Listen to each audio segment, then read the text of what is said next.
ਰਸ ਗੁਰ ਹਿਰਦੈ ਧਿਆਓ, ਹਿਰਦੈ ਧਿਆਓ। ਸ੍ਰੀ ਗੁਰੂ ਰਾਮਦਾਸ ਗੁਣ ਗਾਵੋ। ਸ੍ਰੀ ਅਰਜਨ ਬਿਗਨਨ ਕੇ ਨਾਸ਼ਕ, ਬਿਗਨਨ ਕੇ ਨਾਸ਼ਕ। ਸ੍ਰੀ ਹਰਿ ਗੋਬਿੰਦ ਸ਼ੋਭ ਸੁਮਤ ਪ੍ਰਕਾਸ਼ਕ। ਸ੍ਰੀ ਹਰਿ ਰਾਏ ਨਮੋ ਕਰ ਜੋਰੀ, ਨਮੋ ਕਰ ਜੋਰੀ। ਗੁਰੂ ਹਰਿ ਕ੍ਰਿਸ਼ਨ ਮਨਾਏ, ਗੁਰੂ ਤੇਗ ਬਹਾਦੁਰ ਪਰਮ ਕਿਰਪਾਲਾ, ਪਰਮ ਕਿਰਪਾਲਾ। ਸ੍ਰੀ ਗੁਰੂ ਗੋਬਿੰਦ ਸਿੰਘ ਵਿਸਾਲਾ। ਤਰੋ ਤਰਾ ਪਰ ਪੁੰਨ ਪੁੰਨ ਸੀਸਾ, ਪੁੰਨ ਪੁੰਨ ਸੀਸਾ। ਬੰਦਹੁ ਬਾਰ ਬਾਰ ਜਗਦੀਸ਼ਾ।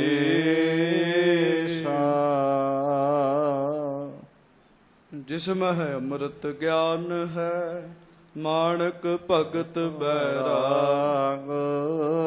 ਸ੍ਰੀ ਗੁਰੂ ਗ੍ਰੰਥ ਸਾਹਿਬ ਉਦਤ, ਬੰਦਾ ਕਰ ਅਨੁਰਾਗ।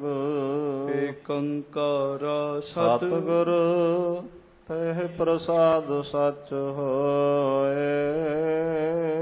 ਵਾਹਿਗੁਰੂ ਜੀ ਕੀ ਫਤਿਹ। ਵਿਗਨ ਬਿਨਾਸਨ ਸੋਏ। ਧੰਨ ਧੰਨ ਸੱਚੇ ਪਾਤਸ਼ਾਹ, ਗਰੀਬ ਨਵਾਜ, ਅੰਤਰਜਾਮੀ, ਮਿਹਰਬਾਨ, ਦਿਆਲੂ, ਕਿਰਪਾਲੂ ਸੱਚੇ ਪਾਤਸ਼ਾਹ ਜੀ ਮਹਾਰਾਜ। ਸਦਾ ਹੀ ਮਿਹਰਾਂ ਕਰਨ ਵਾਲੇ, ਦਇਆ ਕਰਨ ਵਾਲੇ, ਬਖਸ਼ਿੰਦ ਸੱਚੇ ਪਾਤਸ਼ਾਹ, ਦਾਸਾਂ ਗਰੀਬਾਂ ਦੀ ਇੱਜ਼ਤ ਰੱਖਣ ਵਾਲੇ, ਪੱਤ ਰੱਖਣ ਵਾਲੇ, ਪਰਦੇ ਕੱਜਣ ਵਾਲੇ ਸੱਚੇ ਪਾਤਸ਼ਾਹ। ਹਾਜ਼ਰਾ ਹਜੂਰ, ਜਹਰਾ ਜਹੂਰ, ਸਰਬ ਕਲਾ ਭਰਪੂਰ, ਮਹਾਨ ਸੁੱਖਾਂ ਨੂੰ ਦੇਣ ਵਾਲੇ, ਸੁੱਖਾਂ ਦੇ ਦਾਤੇ ਸਤਿਗੁਰੂ, ਸਮੂਹ ਵਡਿਆਈਆਂ ਦੇ ਮਾਲਕ ਸੱਚੇ ਪਾਤਸ਼ਾਹ। ਧੰਨ ਧੰਨ ਸੱਚੇ ਪਾਤਸ਼ਾਹ ਜੀ ਮਹਾਰਾਜ। ਧੰਨ ਧੰਨ ਸਤਿਗੁਰੂ ਸ੍ਰੀ ਗੁਰੂ ਗ੍ਰੰਥ ਸਾਹਿਬ ਜੀ ਮਹਾਰਾਜ। ਧੰਨ ਸ੍ਰੀ ਗੁਰੂ ਗ੍ਰੰਥ ਸਾਹਿਬ ਜੀ ਮਹਾਰਾਜ। ਬੜੇ ਹੀ ਪ੍ਰੇਮ ਦੇ ਨਾਲ ਆਪ ਜਿਤਨੀ ਵੀ ਸੰਗਤ ਇੱਥੇ ਸੱਜੇ ਹੋ, ਉਚਾਰਨ ਕਰੋ ਧੰਨ ਧੰਨ ਸ੍ਰੀ ਗੁਰੂ ਗ੍ਰੰਥ ਸਾਹਿਬ ਜੀ ਮਹਾਰਾਜ। ਧੰਨ ਸ੍ਰੀ ਗੁਰੂ ਗ੍ਰੰਥ ਸਾਹਿਬ ਜੀ ਮਹਾਰਾਜ। ਹਜੂਰ ਸੱਚੇ ਪਾਤਸ਼ਾਹ ਜੀ ਦੇ ਜਿੱਥੇ ਦਰਸ਼ਨ ਕੀਤੇ ਨੇ, ਉੱਥੇ ਗੁਰਬਾਣੀ ਦਾ ਕੀਰਤਨ ਆਪ ਜੀ ਨੇ ਸੁਣਿਆ। ਕਿਣਕਾ ਏਕ ਜਿਸ ਜੀ ਬਸਾਵੈ, ਤਾਂ ਕਿ ਮਹਿਮਾ ਗਨੀ ਨਾ ਆਵੈ।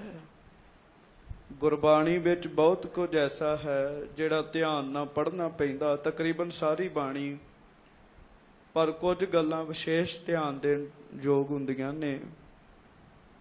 ਗੁਰਬਾਣੀ ਸਿੱਖਿਆਦਾਇਕ ਹੈ।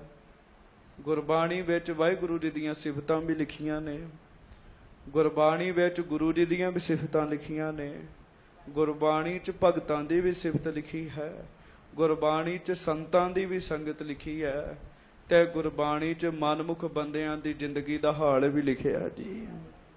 ਹਾਂਜੀ, ਇਹ ਜਿਹੜਾ ਸ਼ਬਦ ਹੈ ਸ੍ਰੀ ਸੁਖਮਨੀ ਸਾਹਿਬ ਜੀ ਦੀ ਬਾਣੀ ਵਿੱਚੋਂ ਗੁਰਮੁਖਾਂ ਬੱਚੀਆਂ ਨੇ ਪੜ੍ਹਿਆ ਜੀ। ਕਿਣਕਾ ਏਕ ਜਿਸ ਜੀ ਬਸਾਵੈ।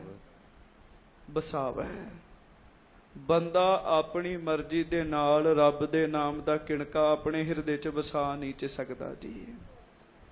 ਬੰਦਾ ਆਪ ਆਖੇ ਵੀ ਮੈਂ ਆਪਣੀ ਮਰਜ਼ੀ ਨਾਲ ਕਿਣਕਾ ਹੀ ਹਿਰਦੇ ਵਿੱਚ ਵਸਾ ਲਾਂ, ਦੱਸੋ ਜੀ ਕੋਈ ਵਸਾ ਸਕਦਾ ਜੀ? ਤੁਸੀਂ ਸਿਆਣੇ ਬੈਠੇ ਹੋ। ਆਪਣੀ ਮਰਜ਼ੀ ਦੇ ਨਾਲ ਕੋਈ ਬੰਦਾ ਨਾਮ ਦਾ ਕਿਣਕਾ ਵੀ ਆਪਣੇ ਹਿਰਦੇ 'ਚ ਵਸਾ ਨਹੀਂ ਚ ਸਕਦਾ ਜੀ। ਕਿਉਂ? ਇਹ ਕੋਈ ਇਹੋ ਜਿਹੀ ਦਾਤ ਨਹੀਂ ਹੈਗੀ ਵੀ ਬਾਹਰੋਂ ਪੈਸੇ ਖਰੀਦੇ। ਵਾਹਿਗੁਰੂ ਪੈਸੇ ਖਰਚ ਕੇ ਦਾਤ ਖਰੀਦ ਕੇ ਘਰ ਵਿੱਚ ਲਿਆ ਕੇ ਰੱਖ ਦਿੱਤੀ ਜੀ। ਨਾਮ ਦਾ ਕਿਣਕਾ ਵਸਣ ਦੀ ਗੱਲ ਹੈ। ਕਿਣਕਾ ਏਕ ਜਿਸ ਜੀ ਬਸਾਵੈ। ਵਾਹਿਗੁਰੂ ਕਿਰਪਾ ਕਰਕੇ ਜਿਸ ਹਿਰਦੇ ਵਿੱਚ ਨਾਮ ਦਾ ਕਿਣਕਾ ਵਸਾ ਦੇ, ਭੋਰਾ ਮਾਤਰ ਨਾਮ ਵਸ ਜੇ। ਗੱਜ ਕੇ ਆਖੋ ਵਾਹਿਗੁਰੂ ਵਾਹਿਗੁਰੂ। ਆ ਜਿਹੜਾ ਵਾਹਿਗੁਰੂ ਤੁਸੀਂ ਬੋਲਿਆ, ਨਾਮ ਜਪਿਆ, ਨਾਮ ਬੋਲਿਆ ਆਪਣੇ ਮੁਖੋਂ, ਗੁਰਮੁਖੋ, ਅੱਠੇ ਪੈਰ ਤੇ ਜੀਭ ਤੇ ਨਾਮ ਨਹੀਂ ਵਸਦਾ ਤੇ ਅੰਦਰ ਕਿੱਥੋਂ ਵਸੇਗਾ ਜੀ। ਆਪਾਂ ਇੱਕ ਗੱਲ ਦੀ ਵਿਚਾਰ ਕਰੀਏ, ਅੱਠੇ ਪੈਰ ਆਖੀਏ ਵੀ ਨਾਮ ਸਾਡੇ ਹਿਰਦੇ 'ਚ ਵਸ ਜੇ, ਇਹ ਤੇ ਬੜਾ ਔਖੀ ਗੱਲ ਹੈ। ਅੱਠੇ ਪੈਰ ਜੀਭ ਤੇ ਨਾਮ ਨਹੀਂ ਜੀ ਵਸਦਾ ਜੀ। ਤੁਸੀਂ ਵਿਚਾਰ ਕਰੋ, ਆਪਣੇ ਮਨਾਂ ਨੂੰ ਪੁੱਛ ਕੇ ਵੇਖੋ, ਅੱਠੇ ਪੈਰ ਜੀਭ ਤੇ ਨਾਮ ਵਸਿਆ ਜੀ। ਜੇ ਨਾਮ ਜੀਭ ਤੇ ਹੀ ਨਹੀਂ ਵਸਿਆ ਤੇ ਹਿਰਦੇ 'ਚ ਕਿੱਥੋਂ ਵਸ ਜਾਏਗਾ ਜੀ। ਤੇ ਤੁਸੀਂ ਲੱਖ ਯਤਨ ਕਰੋ ਆਪਣੀ ਮਰਜ਼ੀ ਨਾਲ ਅੱਠੇ ਪੈਰ ਜੀਭ ਉੱਤੇ ਨਾਮ ਵਸਾਉਣ ਦਾ। ਆਪਣੀ ਮਰਜ਼ੀ ਦੇ ਨਾਲ ਨਾਮ ਜੀਭ ਉੱਤੇ ਵੀ ਨਹੀਂ 'ਚ ਵਸਦਾ ਜੀ। ਇਹ ਵੀ ਗੁਰੂ ਜੀ ਦੀ ਕਿਰਪਾ, ਗੁਰੂ ਜੀ ਦੀ ਕਿਸੇ ਤੇ ਬਖਸ਼ਿਸ਼ ਹੋ ਜੇ, ਬਹੁਤੀ ਕਿਰਪਾ ਹੋ ਜੇ, ਉਹ ਵਾਹਿਗੁਰੂ ਵਾਹਿਗੁਰੂ ਬੋਲਣ ਲੱਗ ਪਏ। ਵਾਹਿਗੁਰੂ ਵਾਹਿਗੁਰੂ ਵਾਹਿਗੁਰੂ ਵਾਹਿਗੁਰੂ ਵਾਹਿਗੁਰੂ ਵਾਹਿਗੁਰੂ ਬੋਲਦਿਆਂ ਬੋਲਦਿਆਂ ਉਹਦੀ ਮਿਹਨਤ ਨੂੰ ਗੁਰੂ ਜੀ ਵੇਖਣ ਤੇ ਅੱਠੇ ਪੈਰ ਹੀ ਜੀਭ ਤੇ ਨਾਮ ਵਸ ਜੇ ਜੀ।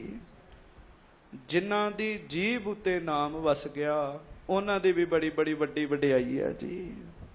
ਹਾਂਜੀ, ਜਿਨ੍ਹਾਂ ਦੀ ਜੀਭ ਤੇ ਨਾਮ ਵਸ ਗਿਆ। ਆਪਾਂ ਵਿਚਾਰ ਕਰੀਏ, ਆਪਾਂ ਜਿੰਨੇ ਵੀ ਬੈਠੇ ਹਾਂ ਸੁਣ ਰਹੇ ਹਾਂ, ਮੈਂ ਦਾਸ ਵੀ ਆਪਣੇ ਮਨ 'ਚ ਵਿਚਾਰ ਕਰੀਦੀ ਹੈ ਵੀ ਸਾਡੀ ਤੇ ਜੀਭ ਤੇ ਨਾਮ ਨਹੀਂ ਵਸਿਆ ਤੇ ਜੀ ਵਿੱਚ ਨਾ ਵਸਣ ਦੀ ਤੇ ਗੱਲ ਵੱਖਰੀ ਹੈ ਜੀ।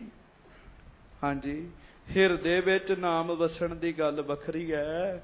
ਅਜੇ ਤੇ ਨਾਮ ਚੰਗੀ ਤਰ੍ਹਾਂ ਜੀਭ ਉੱਤੇ ਨਹੀਂ ਵਸਿਆ ਜੀ। ਗੱਜ ਕੇ ਆਖੋ ਵਾਹਿਗੁਰੂ ਵਾਹਿਗੁਰੂ। ਫੇਰ ਆਖੋ ਜੀ ਵਾਹਿਗੁਰੂ ਵਾਹਿਗੁਰੂ। ਵਾਹਿਗੁਰੂ। ਜੀਭ ਉੱਤੇ ਵੀ ਨਾਮ ਉਦੋਂ ਵਸਦਾ ਜਦੋਂ ਵੱਡੀ ਕਿਰਪਾ ਹੋ ਜੇ ਜੀ ਬੰਦੇ ਤੇ। ਕਿਨਕਾ ਏਕ ਜਿਸ ਜੀ ਬਸਾਵੈ। ਵਾਹਿਗੁਰੂ ਜੀ ਕਿਰਪਾ ਕਰਕੇ ਨਾਮ ਦਾ ਇੱਕ ਕਿਣਕਾ, ਥੋੜਾ ਜਿੰਨਾ ਨਾਮ ਜਿਸ ਜੀਵ ਦੇ ਹਿਰਦੇ 'ਚ ਵਸਾ ਦੇਣ ਜੀ। ਆਪ ਨਹੀਂ ਬੰਦਾ ਵਸਾ ਸਕਦਾ। ਜੇ ਬੰਦਾ ਆਪੇ ਹੀ ਨਾਮ ਵਸਾਉਣ ਵਾਲਾ ਹੋਵੇ ਤੇ ਬੰਦਾ ਕਿਣਕਾ ਥੋੜੀ ਵਸਾਵੇ ਜੀ। ਬੰਦਾ ਤੇ ਢੇਰ ਸਾਰਾ ਵਸਾ ਲੇ। ਕੱਜ ਕੇ ਆਖੋ ਵਾਹਿਗੁਰੂ ਵਾਹਿਗੁਰੂ। ਪਰ ਸੱਚੀ ਗੱਲ ਇਹ ਹੈ, ਨਾਮ ਕਿਣਕਾ ਵੀ ਬੰਦਾ ਆਪਣੇ ਹਿਰਦੇ 'ਚ ਆਪ ਨਹੀਂ ਵਸਾ ਸਕਦਾ ਜੀ। ਹਾਂਜੀ, ਗੁਰਬਾਣੀ ਦੀ ਇੱਕ ਇੱਕ ਪੰਕਤੀ ਬਹੁਤ ਦੂਰ ਤੱਕ ਬੰਦੇ ਨੂੰ ਲੈ ਜਾਂਦੀ ਹੈ। ਇੱਕ ਇੱਕ ਪੰਕਤੀ ਦੇ ਅਰਥ ਵਾਸਤੇ ਜੀਵਨ ਲੱਗ ਜਾਂਦਾ ਜੀ ਸਾਰਾ ਜੀ। ਹੁਣ ਲੱਖ ਯਤਨ ਕਰੀ ਚੱਲੋ, ਹਾਂ ਨਾਮ ਹਿਰਦੇ 'ਚ ਵਸੇ, ਪਰ ਗੁਰੂ ਦੀ ਕਿਰਪਾ ਬਖਸ਼ਿਸ਼ ਕਿਰਪਾ ਕਰਕੇ ਜਿਸ ਹਿਰਦੇ ਵਿੱਚ, ਜਿਸ ਜੀਵ ਦੇ ਹਿਰਦੇ ਵਿੱਚ ਕਿਣਕਾ ਨਾਮ ਵੀ ਵਸਾ ਦੇਣ, ਸੱਚੇ ਪਾਤਸ਼ਾਹ ਕਹਿੰਦੇ ਉਸ ਜੀਵ ਦੀ ਮਹਿਮਾ ਬੜੀ ਵੱਡੀ ਹੋ ਜਾਂਦੀ ਜੀ।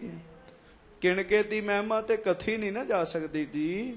ਜਿਹਦੇ ਹਿਰਦੇ ਵਿੱਚ ਕਿਣਕਾ ਗੁਰੂ ਜੀ ਵਸਾ ਦੇਣ, ਉਹਦੀ ਮਹਿਮਾ ਵੀ ਕਥੀ ਨਹੀਂ ਜਾ ਸਕਦੀ। ਕਿਣਕਾ ਏਕ ਜਿਸ ਜੀ ਵਸਾਵੈ ਤਾਂ ਕੀ ਮਹਿਮਾ ਗਨੀ।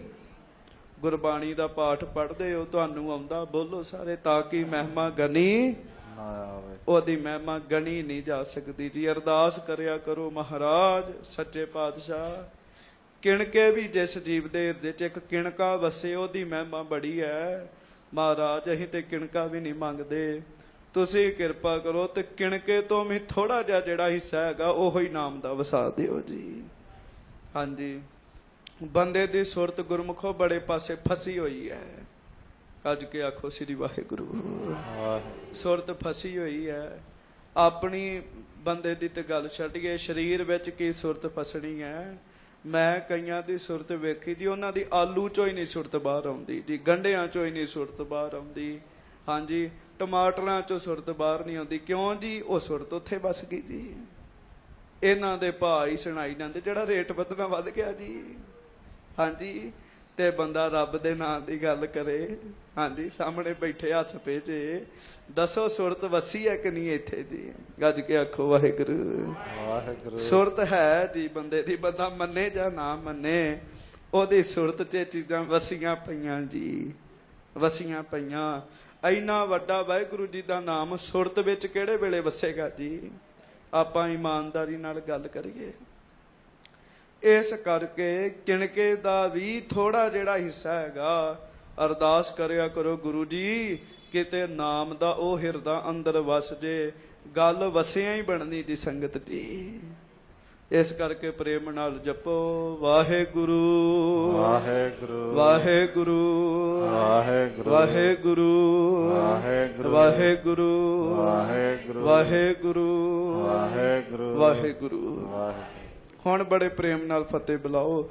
ਸਾਰੀ ਸੰਗਤ ਦੋਵੇਂ ਹੱਥ ਜੋੜੋ ਤੇ ਗੱਜ ਕੇ ਫਤਿਹ ਬੁਲਾਓ ਜੀ। ਵਾਹਿਗੁਰੂ ਜੀ ਕਾ ਖਾਲਸਾ ਵਾਹਿਗੁਰੂ ਜੀ ਕੀ ਫਤਿਹ। ਸਤਿਗੁਰੂ ਗੁਰੂ ਛੇਵੇਂ ਪਾਤਸ਼ਾਹ ਦੀ ਪਵਿੱਤਰ ਕਥਾ, ਸੁਖ ਦੇਣ ਵਾਲੀ ਕਥਾ ਆਪ ਜੀ ਸੁਣ ਰਹੇ ਹੋ। ਸੰਗਤ ਜੀ, ਗੁਰੂ ਜੀ ਨੇ ਬੜੀ ਕਿਰਪਾ ਕੀਤੀ, ਦਇਆ ਕੀਤੀ ਹੈ। ਭਾਈ ਗੱਜ ਕੇ ਆਖੋ ਵਾਹਿਗੁਰੂ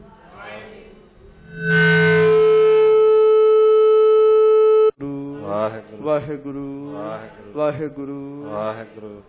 ਗੁਰੂ ਜੀ ਨੇ ਬੜੀ ਕਿਰਪਾ ਕੀਤੀ ਹੈ। ਗੁਰੂ ਛੇਵੇਂ ਪਾਤਸ਼ਾਹ ਜੀ ਦੀ ਕਥਾ ਸੁਣ ਰਹੇ ਹੋ, ਜਿਨ੍ਹਾਂ ਦੇ ਹਿਰਦਿਆਂ ਵਿੱਚ ਗੁਰੂ ਜੀ ਨੇ ਮਿਹਰ ਕਰਕੇ ਕਿਣਕਾ ਨਾਮ ਦਾ ਵਸਾਇਆ। ਉਹਨਾਂ ਦੀ ਜ਼ਿੰਦਗੀ ਦੇ ਬਿਰਤਾਂਤ ਤੁਸੀਂ ਸੁਣੇ ਜੀ। ਬੰਦਾ ਇਹੋ ਜਿਹੇ ਜੀਵਾਂ ਦੇ ਬਿਰਤਾਂਤ ਪੜ੍ਹਦਿਆਂ ਸੁਣਦਿਆਂ ਕਈ ਵਾਰੀ ਵਿਸਮਾਦ ਵਿੱਚ ਚਲ ਜਾਂਦਾ ਜੀ। ਸੱਚੇ ਪਾਤਸ਼ਾਹ ਮਹਾਰਾਜ ਦੇ ਸਿੱਖਾਂ ਦਾ ਇੰਨਾ ਵੱਡਾ ਜੀਵਨ ਹੋਇਆ ਜੀ। ਤੁਸਾਂ ਬਾਬਕ ਰਬਾਬੀ ਜੀ ਦੇ ਬਾਰੇ ਸੁਣਿਆ। ਜ਼ਿੰਦਗੀ ਵਿੱਚ ਸਰੀਰ ਛੱਡਣ ਤੋਂ ਪਹਿਲਾਂ ਉਹਨਾਂ ਨੂੰ ਪਤਾ ਲੱਗ ਗਿਆ ਵੀ ਮੈਂ ਅੱਜ ਸਰੀਰ ਛੱਡ ਦੇਣਾ ਜੀ। ਗੁਰੂ ਜੀ ਦੀ ਖੁਸ਼ੀ ਲੈ ਕੇ, ਗੁਰੂ ਜੀ ਦੀਆਂ ਮਿਹਰਾਂ ਲੈ ਕੇ ਬਾਬਕ ਰਬਾਬੀ ਜੀ ਘਰ ਜਾ ਕੇ ਆਪਣੀ ਪਤਨੀ ਨੂੰ ਦੱਸਦੇ ਨੇ ਸਰੀਰ ਦੀ ਨਾਸਵਾਨਤਾ। ਪਤਨੀ ਨੂੰ ਦੱਸ ਕੇ ਫਿਰ ਆਪਣੇ ਪੁੱਤਰ ਨੂੰ ਕੋਲ ਬਿਠਾ ਕੇ ਆਪਣੇ ਸਰੀਰ ਤੇ ਚਿੱਟਾ ਚਾਦਰਾ ਲੈ ਕੇ ਤੇ ਬਾਬਕ ਰਬਾਬੀ ਜੀ ਸਰੀਰ ਛੱਡ ਦਿੰਦੇ ਜੀ। ਗੁਰਮੁਖ ਜਨਮ ਸਵਾਰ ਦਰਗਹਿ ਚੱਲਿਆ, ਸੱਚੀ ਦਰਗਹਿ ਜਾਏ ਸੱਚਾ ਪੇੜ ਮੱਲਿਆ। ਆਪਣੀ ਜ਼ਿੰਦਗੀ ਦੀ ਬਾਜੀ ਉਹਨਾਂ ਨੇ ਸਫਲੀ ਕਰ ਲਈ। ਗੁਰਬਾਣੀ ਦਾ ਰਸ ਪੀਨਾ ਕੀਰਤਨ ਕਰ ਕਰਕੇ ਜੀ। ਉਹਦੇ ਤੋਂ ਬਾਅਦ ਆਪ ਜੀ ਨੇ ਸੁਣਿਆ ਭਾਈ ਬਾਬਕ ਰਬਾਬੀ ਦੇ ਪੁੱਤਰ ਵਾਸਤੇ ਗੁਰੂ ਛੇਵੇਂ ਪਾਤਸ਼ਾਹ ਮਹਾਰਾਜ ਨੇ ਆਪਣੇ ਖਜ਼ਾਨਿਆਂ ਵਿੱਚੋਂ ਦਸਤਾਰ ਭੇਜੀ ਤੇ ਮਾਇਆ ਕੱਲੀ ਜੀ। ਇਹ ਆਖਿਆ ਠੀਕ ਹੈ ਪਿਤਾ ਜੀ, ਤੁਹਾਡੇ ਸਰੀਰ ਛੱਡ ਗਏ ਨੇ, ਨਿਤਨੇਮ ਵਿੱਚ ਫਰਕ ਨਹੀਂ ਪੈਣਾ ਚਾਹੀਦਾ।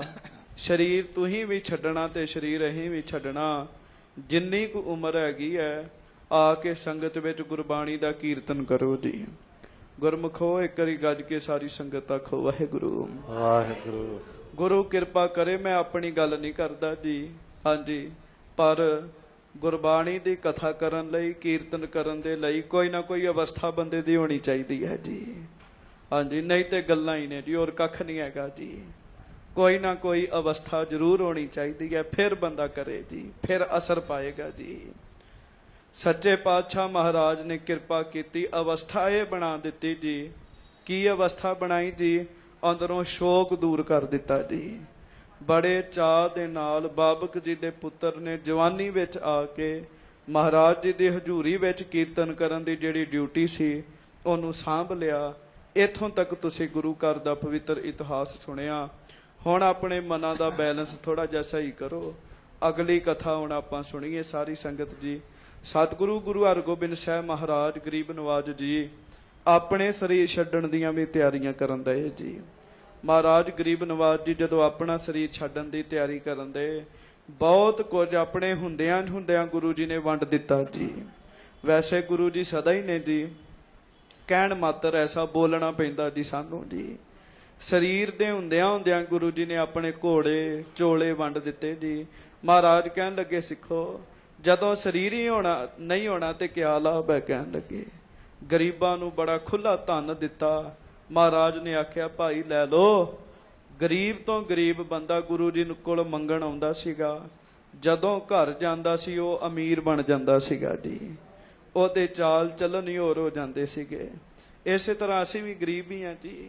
ਹਾਂਜੀ, ਗੁਰੂ ਜੀ ਦੇ ਕੋਲ ਆਓ, ਮੰਗਣ ਵਾਲੀ ਵਸਤੂ ਮੰਗੀਏ, ਗੁਰੂ ਜੀ ਕੋਈ ਕਮੀ ਨਹੀਂ ਛੱਡਣਗੇ ਜੀ। ਹੁਣ ਕਥਾ ਵਾਲੇ ਪਾਸੇ ਚਿੱਤ ਜੋੜੀਏ। ਸਾਰੀ ਸੰਗਤ ਸੁਰਤੀਆਂ ਇਕਾਗਰ ਕਰੋ ਤੇ ਆਖੋ ਧੰਨ ਗੁਰੂ ਹਰਗੋਬਿੰਦ ਸਾਹਿਬ ਜੀ ਮਹਾਰਾਜ। ਸ੍ਰੀ ਗੁਰੂ ਹਰਗੋਬਿੰਦ ਸਾਹਿਬ ਜੀ ਧੰਨ ਮਹਾਰਾਜ। ਸ੍ਰੀ ਗੁਰੂ ਹਰਗੋਬਿੰਦ ਸਾਹਿਬ ਜੀ ਮਹਾਰਾਜ। ਸ੍ਰੀ ਗੁਰੂ ਹਰਗੋਬਿੰਦ ਸਾਹਿਬ ਜੀ ਧੰਨ ਸ੍ਰੀ ਗੁਰੂ ਹਰਗੋਬਿੰਦ ਸਾਹਿਬ ਜੀ ਮਹਾਰਾਜ। ਸ੍ਰੀ ਗੁਰੂ ਹਰਗੋਬਿੰਦ ਧੰਨ ਸਾਹਿਬ ਧੰਨ ਸ੍ਰੀ ਗੁਰੂ ਹਰਗੋਬਿੰਦ ਸਾਹਿਬ ਜੀ ਮਹਾਰਾਜ। ਧੰਨ ਸ੍ਰੀ ਗੁਰੂ ਹਰਗੋਬਿੰਦ ਧੰਨ ਧੰਨ ਸ੍ਰੀ ਗੁਰੂ ਹਰਗੋਬਿੰਦ ਸਾਹਿਬ ਜੀ ਮਹਾਰਾਜ। ਧੰਨ ਸ੍ਰੀ ਗੁਰੂ ਹਰਗੋਬਿੰਦ ਸਾਹਿਬ ਜੀ। ਸਭ ਸਿੱਖ ਸੰਗਤਾਂ ਗੱਜ ਕੇ ਆਖੋ ਜੀ ਸਤਨਾਮ। ਸਾਹਿਬ ਜੀ। ਫੇਰ ਆਖੋ ਜੀ ਨਾਮ ਸ੍ਰੀ ਵਾਹਿਗੁਰੂ ਸਾਹਿਬ ਜੀ। ਸਤਨਾਮ ਸ੍ਰੀ ਵਾਹਿਗੁਰੂ ਜੀ। ਲੇਤ ਦਾਨ ਕੋ ਜਸ ਉਪਜਾਏ। ਜਿਹੜੇ ਮਨੁੱਖ ਆ ਕੇ ਗੁਰੂ ਜੀ ਦੇ ਕੋਲੋਂ ਧਨ ਪਦਾਰਥ ਪ੍ਰਾਪਤ ਕਰਦੇ ਸਨ, ਉਹਨਾਂ ਗੁਰੂ ਜੀ ਦਾ ਬੜਾ ਜਸ ਕੀਤਾ ਜੀ। ਇੱਕੋ ਇੱਕੋ ਵਾਰ ਦਾਨ ਦੇ ਕੇ ਗੁਰੂ ਜੀ ਨੇ ਜ਼ਿੰਦਗੀਆਂ ਬਦਲ ਦਿੱਤੀਆਂ ਜੀ ਉਹਨਾਂ ਲੋਕਾਂ ਦੀਆਂ, ਅਮੀਰ ਬਣਾ ਦਿੱਤਾ ਜੀ। ਬੜਾ ਜਸ ਵਧਿਆ ਗੁਰੂ ਛੇਵੇਂ ਪਾਤਸ਼ਾਹ ਜੀ ਦਾ। ਹਾਂਜੀ, ਦੇਤ ਅਸੀਸਨ ਸ੍ਰੀ ਗੁਰ ਰਾਏ। ਕਈ ਵਾਰੀ ਤੇ ਮਹਾਰਾਜ ਆਪਣੇ ਪੋਤਰੇ ਕੋਲੋਂ ਧਨ ਵਸਤੂਆਂ ਦਵਾਉਂਦੇ ਜੀ, ਵੀ ਤੁਸੀਂ ਦਿਓ ਅੱਗੇ ਹੋ ਕੇ। ਗੁਰੂ ਹਰਿ ਰਾਏ ਸਾਹਿਬ ਜੀ ਨੇ ਆਪਣੇ ਸੁਭਾਅ ਅਨੁਸਾਰ ਸਭ ਨੂੰ ਦਾਨ ਦੇਣਾ ਜੀ। ਹੁਣ ਤੇ ਦਾਨ ਸ਼ਬਦ ਤੋਂ ਵੀ ਸਾਨੂੰ ਨਫ਼ਰਤ ਹੋ ਗਈ ਜੀ। ਵੇਖੋ ਦਾਨ ਸ਼ਬਦ ਮਾੜਾ ਨਹੀਂ ਹੈਗਾ ਜੀ, ਗੁਰਬਾਣੀ 'ਚ ਬੜੀ ਥਾਂ ਤੇ ਆਉਂਦਾ, ਹਰ ਕਾ ਨਾਮ ਧਿਆਏ ਸੁਣ ਸਭਨਾ ਨੋ ਕਰ ਦਾਨ। ਹੋਰ ਬੜੀਆਂ ਥਾਵਾਂ ਤੇ ਦਾਨ ਸ਼ਬਦ ਆਉਂਦਾ ਜੀ। ਹਾਂਜੀ, ਜੇ ਕਿਸੇ ਨੂੰ ਮਾਇਆ ਚਾਰ ਕੋਈ ਦੇ ਦਿੰਦਾ, ਤੇਰੇ 'ਚ ਮਾੜੀ ਗੱਲ ਕੀ ਹੈਗੀ ਜੀ, ਮੈਨੂੰ ਇਹ ਦੱਸੋ ਜੀ। ਕਿਸੇ ਦੀ ਸਹਾਇਤਾ ਹੋ ਜਾਂਦੀ ਹੈ ਜੀ। ਮਹਾਰਾਜ ਆਪਣੇ ਹੱਥੀਂ ਵੀ ਦਾਨ ਕੀਤਾ ਤੇ ਗੁਰੂ ਹਰਿ ਰਾਏ ਸਾਹਿਬ ਕੋਲੋਂ ਵੀ ਬੜਾ ਕਰਵਾਇਆ। ਹਾਂਜੀ, ਇੱਕ ਦਿਨ ਬੈਠੇ ਸਭਾ ਮਝਾਰੀ। ਇੱਕ ਦਿਨ ਸੱਚੇ ਪਾਤਸ਼ਾਹ ਸ੍ਰੀ ਗੁਰੂ ਹਰਗੋਬਿੰਦ ਸਾਹਿਬ ਜੀ ਸਭਾ ਵਿੱਚ ਬੈਠੇ ਸਨ। ਬਹੁਤ ਸਾਰੀਆਂ ਸਿੱਖ ਸੰਗਤਾਂ ਮਹਾਰਾਜ ਜੀ ਦੇ ਪਾਸ ਬੈਠੀਆਂ ਸਨ ਜੀ। ਹਾਂਜੀ, ਜਾਤੀ ਮਲਕ ਵਿਪਰ ਗੁਣ ਭਾਰੀ। ਤੇ ਗੁਰੂ ਸਾਹਿਬ ਜੀ ਦੇ ਘਰ ਵਿੱਚ ਰਹਿਣ ਵਾਲਾ ਇੱਕ ਸਿੱਖ ਜੋ ਕਿ ਬ੍ਰਾਹਮਣ ਸੀਗਾ ਜੀ, ਬ੍ਰਾਹਮਣ ਜੀ, ਉਹ ਮਹਾਰਾਜ ਜੀ ਦੇ ਕੋਲ ਆਏ। ਗੁਰਮੁਖੋ, ਸਾਡੇ ਬੰਦਿਆਂ ਨੂੰ ਪਤਾ ਨਹੀਂ ਕੀ ਗੱਲ ਹੈ, ਹਰ ਗੱਲ ਦਾ ਖੰਡਨ ਕਰ ਦਿੰਦੇ ਨੇ। ਸਤਿਗੁਰੂ ਜੀ ਦੀ ਹਜ਼ੂਰੀ 'ਚ ਹਰ ਤਰ੍ਹਾਂ ਦੇ ਸਿੱਖ ਰਹਿੰਦੇ ਸੀਗੇ ਜੀ। ਹਾਂਜੀ, ਜਿਨ੍ਹਾਂ ਦਾ ਕੁੱਲ ਪਰਿਵਾਰ ਦਾ ਹੀ ਕੰਮ ਬ੍ਰਾਹਮਣਗਿਰੀ ਕਰਨਾ ਸੀਗਾ ਜੀ, ਉਹ ਬ੍ਰਾਹਮਣ ਵੀ ਗੁਰੂ ਹਰਗੋਬਿੰਦ ਸਾਹਿਬ ਜੀ ਦੇ ਕੋਲ ਰਹਿੰਦੇ ਸੀ ਤੇ ਨਾਮ ਸੀ ਉਹਨਾਂ ਦਾ ਜਾਤੀ ਮਲਕ ਜੀ। ਜਾਤੀ ਮਲਕ ਜੀ ਬੜੇ ਵੱਡੇ ਬ੍ਰਾਹਮਣ ਸਨ ਜੀ, ਬੜੇ ਵਿਦਵਾਨ ਸਨ ਜੀ। ਹਾਂਜੀ, ਬ੍ਰਾਹਮਣ ਵੀ ਕਿਤੇ ਐਵੇਂ ਥੋੜੀ ਬਣਿਆ ਜਾਂਦਾ ਜੀ, ਏਡੇ ਗ੍ਰੰਥ ਪੜ੍ਹਨੇ ਪੈਂਦੇ ਸੀ ਫਿਰ ਜਾ ਕੇ ਕਿਤੇ ਬੰਦਾ ਬਣਦਾ ਸੀਗਾ ਜੀ। ਉਹ ਬ੍ਰਾਹਮਣ ਸਨ ਜੀ, ਜਾਤੀ ਮਲਕ ਜੀ।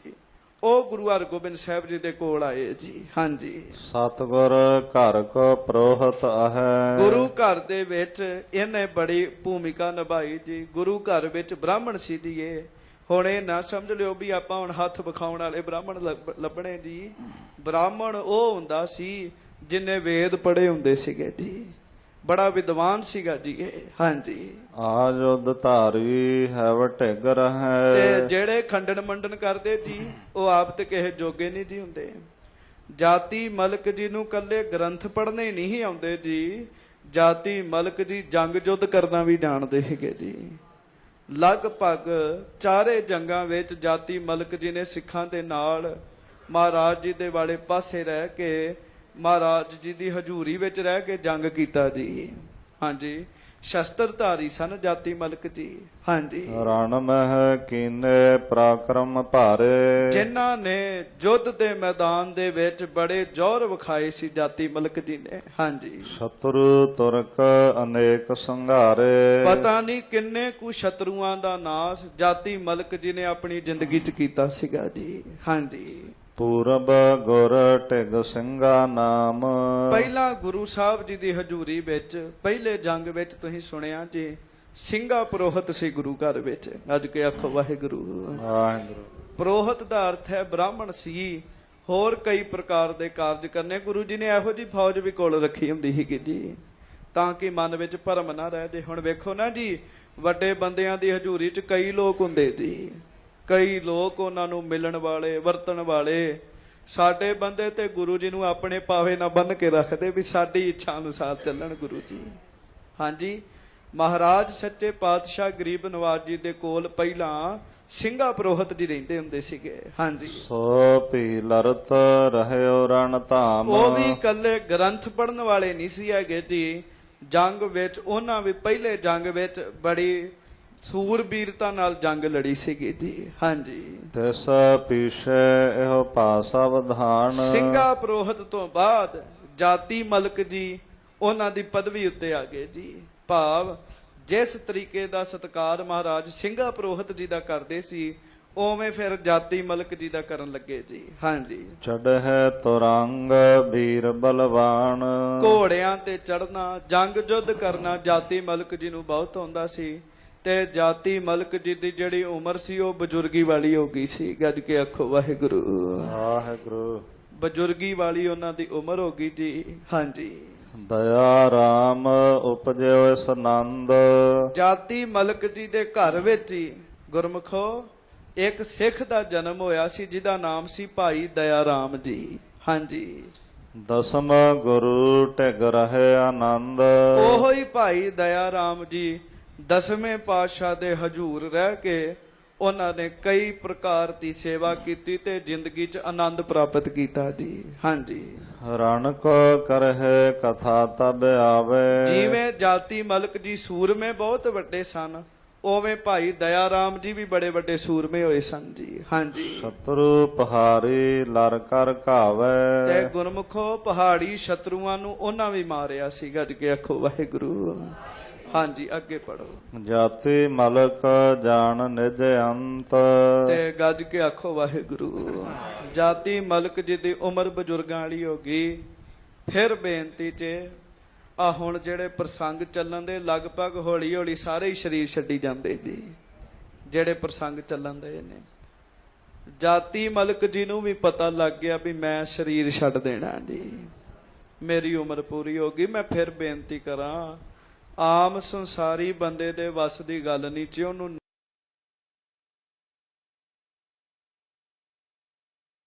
ਬਾਰੇ ਤੇ ਸੋਚਦਾ ਹੀ ਨਹੀਂ ਜੀ। ਜਾਤੀ ਮਲਕ ਜੀ ਨੂੰ ਪਤਾ ਲੱਗ ਗਿਆ ਵੀ ਮੈਂ ਸਰੀਰ ਛੱਡ ਦੇਣਾ ਜੀ। ਹਾਂਜੀ, ਗਇਓ ਜਹਾਂ ਬੈਠੇ ਭਗਵੰਤ।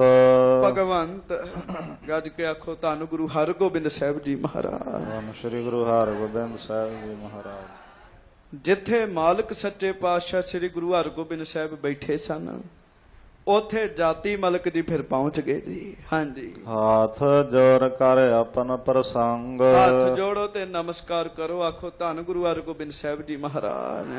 ਹਰਗੋਬਿੰਦ ਸਾਹਿਬ ਜੀ। ਹੱਥ ਜੋੜ ਲਿਓ ਜਾਤੀ ਮਲਕ ਜੀ ਨੇ। ਜ਼ਿੰਦਗੀ ਦਾ ਅੰਤਮ ਸਮਾਂ, ਅੰਤਮ ਦਿਨ ਹੈ ਜੀ। ਦਾੜਾ ਚਿੱਟਾ ਹੋ ਗਿਆ। ਹੱਥ ਜੋੜ ਕੇ ਬੇਨਤੀ ਕੀਤੀ ਗੁਰੂ ਹਰਗੋਬਿੰਦ ਸਾਹਿਬ ਨੂੰ। ਹਾਂਜੀ, ਭਨਿਓ ਸਕਲ ਹੀ ਗੁਰ ਕੇ ਸੰਗ। ਜਿਹੜਾ ਪ੍ਰਸੰਗ ਸੀ ਜਿਸ ਕਰਕੇ ਆਏ ਸਨ, ਦੱਸਣਾ ਸੀ ਮਹਾਰਾਜ ਅੱਜ ਛੁੱਟੀ ਲੈਣ ਆਇਆ ਤੁਹਾਡੇ ਕੋਲੋਂ। ਤੁਸੀਂ ਕਥਾ ਸੁਣੀ। ਬਾਬਕ ਰਬਾਬੀ ਜੀ ਨੇ ਜਾਣ ਲੱਗਿਆ ਇਹਨਾਂ ਨੂੰ ਦੱਸਿਆ ਸੀ ਵੀ ਮੈਂ ਅੱਜ ਸਰੀਰ ਛੱਡ ਜਾਣਾ। ਤੇ ਜਾਤੀ ਮਲਕ ਜੀ ਨੇ ਆਖਿਆ ਸੀ, ਬਾਬਕ ਤੂੰ ਚੱਲ, ਮੈਂ ਵੀ ਤੇਰੇ ਪਿੱਛੇ ਹੀ ਆਇਆ। ਕਹਿਣ ਲੱਗੇ ਮੈਂ ਵੀ ਸਰੀਰ ਛੱਡਣ ਲੱਗਾ ਜੀ। ਹੁਣ ਜਾਤੀ ਮਲਕ ਜੀ ਨੇ ਆ ਕੇ ਹੱਥ ਜੋੜ ਕੇ ਬੇਨਤੀ ਕੀਤੀ, ਮਹਾਰਾਜ ਮੈਂ ਆਪਣਾ 5 ਪੂਤਕ ਸਰੀਰ ਛੱਡਣ ਲੱਗਾ ਹਾਂ। ਹਾਂਜੀ, ਕਰਹ ਖੁਸ਼ੀ ਮ ਪਰ ਸਕਾਲ। ਮੇਰੀ ਇਹ ਜ਼ਿੰਦਗੀ ਦੀ ਇੱਛਾ ਹੈ, ਮਰਨ ਸਮੇਂ ਇੱਕ ਵਾਰ ਤੁਸੀਂ ਆਪਣੇ ਮੁਖੋਂ ਕਹਿ ਦਿਓ ਵੀ ਜਾਤੀ ਮਲਕ ਮੈਂ ਤੇਰੇ ਤੇ ਬੜਾ ਖੁਸ਼ ਹਾਂ। ਕਹਿਣ ਲੱਗੇ ਜੀ। ਵੇਖ ਲਓ, ਗੁਰੂ ਕੇ ਸਿੱਖਾਂ ਨੂੰ ਇੰਨਾ ਹੀ ਬੜਾ ਦ੍ਰਿੜ ਨਿਸ਼ਚਾ ਹੁੰਦਾ ਸੀ, ਜੇ ਗੁਰੂ ਹਰਗੋਬਿੰਦ ਸਾਹਿਬ ਨੇ ਕਹਿਤਾ ਨਾ ਮੈਂ ਤੇਰੇ ਤੇ ਖੁਸ਼ ਹਾਂ, ਤੇ ਦੁਨੀਆ ਦੀ ਕੋਈ ਵੀ ਤਾਕਤ ਸਾਡਾ ਭਲਾ ਹੋਣ ਲੱਗਿਆ ਰੋਕ ਨਹੀਂ ਸਕਦੀ ਜੀ। ਹਾਂਜੀ, ਗੁਰੂ ਜੀ ਦਾ ਬਚਨ ਲੈਣਾ ਚਾਹੁੰਦੇ ਸੀ। ਮਹਾਰਾਜ ਸੱਚੇ ਪਾਤਸ਼ਾਹ, ਮੈਂ ਚਾਹੁੰਦਾ ਹਾਂ ਮੇਰੀ ਜ਼ਿੰਦਗੀ ਦਾ ਅੰਤਮ ਸਮਾਂ ਆ ਗਿਆ ਤੇ ਤੁਸੀਂ ਆਪਣੇ ਮੁਖੋਂ ਕਹਿ ਦਿਓ ਵੀ ਮੈਂ ਤੇਰੇ ਤੇ ਖੁਸ਼ ਹਾਂ। ਹਾਂਜੀ, ਪ੍ਰਾਣ ਅੰਤ ਹੋਏ ਚਾਹਤ ਉਤਾਲ। ਸੱਚੇ ਪਾਤਸ਼ਾਹ, ਪ੍ਰਾਣਾਂ ਦਾ ਅੰਤ ਛੇਤੀ ਹੋ ਜਾਏਗਾ। ਥੋੜੇ ਸਮੇਂ ਬਾਅਦ ਹੀ ਮੇਰੇ ਸਰੀਰ ਵਿੱਚੋਂ ਸਵਾਸ ਨਿਕਲ ਜਾਣੇ ਨੇ। ਹਾਂਜੀ, ਪ੍ਰੋਹਤ ਮੈਂ ਹੋ ਰਾਵਰ ਕੇਰਾ। ਤੇ ਮਹਾਰਾਜ ਮੈਂ ਤੁਹਾਡੇ ਘਰ ਵਿੱਚ ਜਿੱਥੇ ਹੋਰ ਸੇਵਾ ਤੁਸੀਂ ਮੇਰੇ ਕੋਲੋਂ ਲਈ ਹੈ, ਉੱਥੇ ਤੁਹਾਡੇ ਘਰ ਵਿੱਚ ਮੈਂ ਬ੍ਰਾਹਮਣ ਵੀ ਹਾਂ। ਕਹਿਣ ਲੱਗੇ महाराज मैं बड़ी जिम्मेवारी जड़ी जड़ी तुसी मेरे को कराई। हाँ जी। ਚਾਹੋ ਦਾਨ ਬ੍ਰਹਮ ਗਿਆਨ ਵਡੇਰਾ। ਬ੍ਰਾਹਮਣਾਂ ਨੂੰ ਲੋਕ ਦਾਨ ਦਿੰਦੇ ਨੇ ਤੇ ਸੱਚੇ ਪਾਤਸ਼ਾਹ ਗੁਰੂ ਕੇ ਸਿੱਖ ਇਹ ਗੱਲ ਦੱਸਣ ਦੇ ਨੇ ਥੋੜੇ ਦਿਨਾਂ ਨੂੰ ਤੁਸੀਂ ਵੀ ਸਰੀਰ ਛੱਡ ਦੇਣਾ।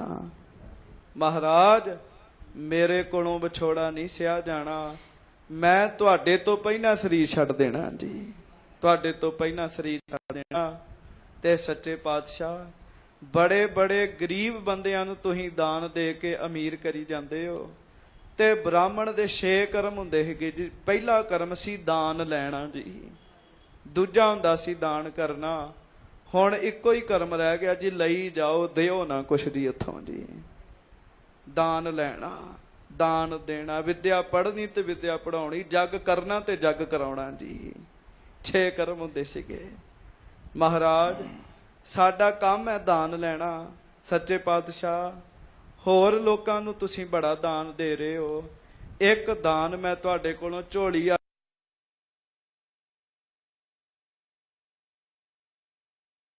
ਕੱਢ ਕੇ ਮੰਗਣ ਲੱਗਾ।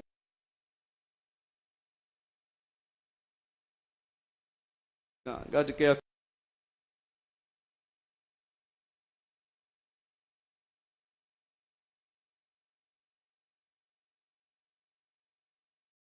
ਵਾਹਿਗੁਰੂ।